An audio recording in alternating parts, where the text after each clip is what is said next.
Oromiyaa keessatti baraarra eenyutu ajjeesee maaltu ajjeesee sarkaa jettee gaafattee deebii itti dhabdu gaafachuutti dhiifte irra jirta jechuudha. Ani waan isin dhaga'uu barbaadan isinitti himuuf asin jiru waan isin dhaga'uu qabdan isinitti himuuf as jira. Wanni ta'aa jiru sheem.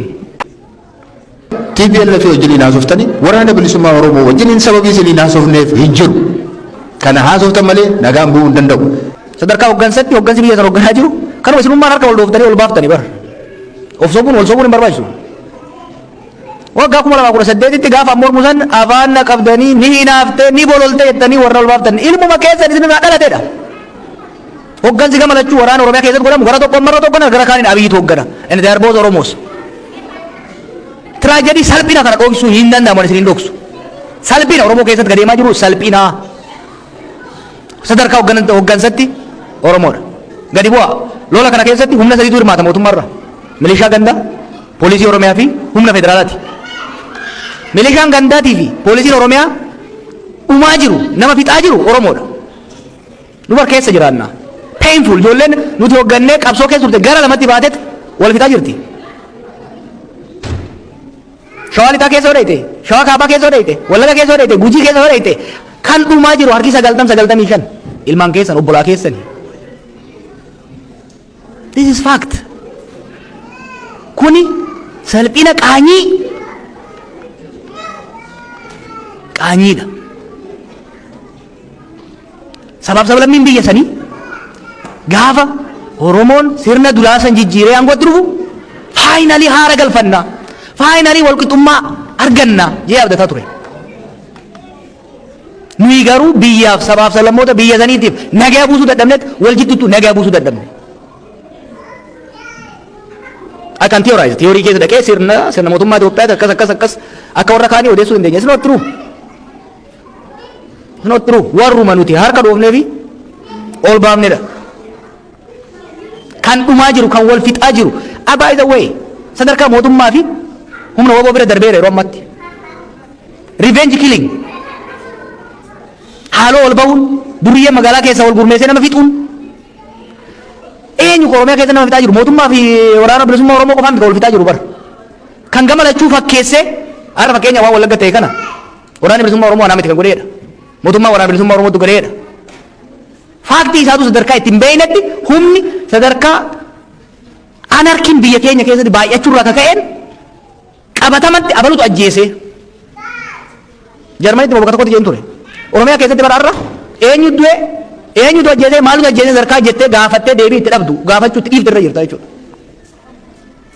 Ani waan isin dhaga'uu barbaadan isinitti himuuf asin jiru waan isin dhaga'uu qabdan isinitti himuuf as jira. Wanni ta'aa jiru sheem. Warri aangoo irra jirtu qabsoo dhiigan dhuftee Oromoon amma aangoo irra baheera Oromootu aangoo qabaa kanaafuu dhiigan ittisuu qabna siin jedha. Nummoo gara keenyaatiin qabsoo Oromootti butamee Oromootu dhumaa jira hin jenna. At the end we are entering an endless cycle of violence. Isinitti himan. Keessattuu sheerii guddaa kan qabu mootummaadha itti hoggansa biyyaa kan argaa qabu mootummaadha lola dhaabuu qaba. Lolli kun dhaabachuu baannaan Siiriyaa taati Itoophiyaan worse than Syria. Ani dubbachuullee hin barbaanne ture. Kan inni amma dura dubbadhee fuudhan gaabba. Waan hin biyya sanitti farri isinitti fakkaata. Garuu erga dubbadhu jettanii nan dubbadha. Civil war zabana kana waraansi biyya zabana kana kan injifatu wal injifatamu son taane ka addaan ciccitaa. Mootummaan kun hubatuu qaba. Har'a kan kadhataa jirru humnoota hidhatan 3-4 wajjin gattaa itti mari'adhuudha. Lolli kun itti fufnaan waggaa 4-5 booda ka har'a 4 turan kun 40 ta'uu danda'u biyya san keessatti. We will reach a level where negotiation becomes impossible. Siiriyaatti, Yamanitti, Liibiyaatti har'a eenyu lola eenyu araarama sadarkaan danda'amne irra geenya. Sababa isaa bal'inaan amma dura ibseera. Kanaaf kana hoggaan jedhu political correctness hin barbaachisu wanna biratti kanarraa hin deemaa jechuudha. Shirri miti yookaan immoo egaa fuudhanii egaa heerumanii booda isa wal fudhatanii bashannanaaf deeman miti qabsoo jechuun rakkoo hedduu qaba bu'aa bayii qaba. Hojii itti dhabuutu jira, itti hidhamuutu jira, lubbuu itti dhabuutu jira, qabeenya ofii itti dhabuutu jira, maatii ofii itti dhabuutu jira, waan meeqatu jira. Kana hundumaatu beennuuti kan keessa jirru jechuudha. Kanaaf nageenya ofiif jecha waan guddaan kan ittiin abbootiin mootummoonni abbaa irree ta'an ittiin nama sodaachisan tokko maa inni beektu sinidha sin ajjeesa nama hamma kana keessaatti nama tokko ajjeesaniitu ilaa agartaniitu akka sanattan si ajjeesa jedhanii sodaa namatti naqu sodaadhaan qabsoo irraa booddeetti nama deebisu garuu warruma kana dandamatee kana jala dhaabbatee saba isaaniif falmatuutti immoo mirga saba isaanii gonfachiisa kanaaf waa'ee nama qabsaa'u nageenya isaatiif hin yaaddayinaa qabsoo jechuun otoo hidhaan hin jiruutu ta'e rakkoon hin jiruutu ta'e ma qabsoo maalii jedhama innoo daldala waan barbaadan dhaqanii bitanii galuu miti kanaaf qabsoon wareegama barbaada waa'ee warra qabsaa'anii yaaddayinaa isin waan isinirraa danda'amu waan isinirraa eegamu gochuu malee akkas taatuuti ittiin deebinaa yookaanis immoo akkas ta'uun keessa nu yaaddessa kanaaf akka tokko godha utuu jechuu baattanii gaariidha isin himuuf jecha kan isin akkas jettan ni beenna memorandum of understanding walii mallatteessinee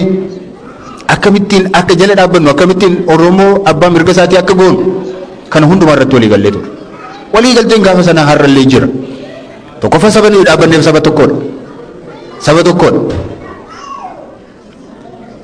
walii galuu dhiisuu hin dandeenyu nama siyaasa wallaale immoo miti isa tokko jala dhaabbachuun qabsoo isa biraa akka inni booddeetti hambisu mirga saba sanaa bilisummaa saba sanaa immoo akka inni booddeetti harkisu hin mobeenna isaanis sirriitti beeku nus sirriitti beekna hariiroo gaarii waliin tolfannee waliin qabna turre fakkeenyaatiif filannoo keessaa maaliif baane adda bilisummaa Oromoo yoo filannoo keessa jiraate malee nus hin seennu amma immoo marii biyyoolessaa jedhamu kana keessa yeroo meeqa paartiin keenya yeroo meeqa gaafatameera yeroo meeqa yaalii guddaan godhameera kana keessatti qooda hin fudhannu sababiin isaa adda bilisummaa Oromoo waraanni bilisummaa Oromoo kana keessatti akka garee tokkotti keessatti qooda fudhachuu qaba kan jedhudha jennoon keenya jechuudha. Gaafiin dhimma walabummaatiin ol qabatee dhufe gaafa qabsoon ture eegalturraa ka'e wanni kun 60 irraa 70 irraa ka'e. Fakkeenya warri Finfinnee tures warri Adan tures booda Somaaliyaattis Jibuutittis gaafiin kun ka'aa ture. Gaafiin Oromoodhaaf kan baasu haqa isaa kan galfachuu danda'u biyya walabaa Oromiyaa jedhamtu yoo ijaarrate immoo biyyuma Itoophiyaa san keessatti walqixxummaa sabaaf sablammoota yoo fide ka jedhu it is as old as the struggle itself. Karaa lachuu irrattuu warri wareegame gootota Oromooti.